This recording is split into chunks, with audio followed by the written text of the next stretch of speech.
Slave owners in America. Most owners were terrible. They beat and terrorized slaves until they were practically brainwashed. But some owners, the kinder ones, wanted more of a sense of family.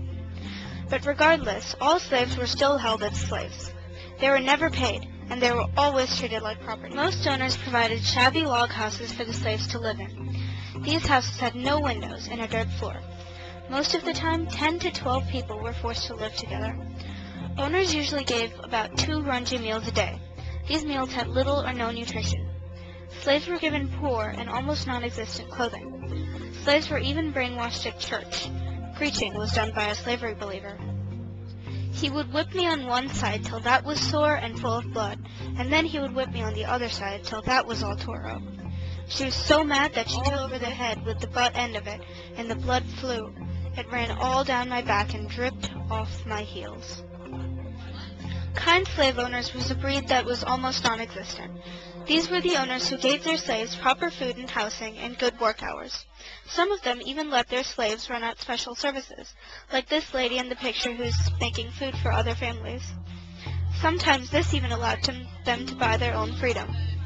There were 3 kinds of slave owners back in those days. Yeomen were the slave owners who generally held less than 20 slaves and worked alongside them in the fields. They generally lived in a house like this. Planters owned more than 20 slaves. They also tended to be the more cruel ones. However, good or bad, most slave owners didn't approve of abolition. They were racist, or they were too preoccupied with their own economic woes to consider the fact that they were torturing people. Slave codes were laws to control slaves and protect owners. For example, the Virginia Assembly passed a law allowing people to kill a runaway slave that had resisted capture. Some colonies even had codes making it illegal to free slaves. However, some states had codes that made physical abuse illegal and made owners give out good food. But most people just ignored them because they weren't even enforced.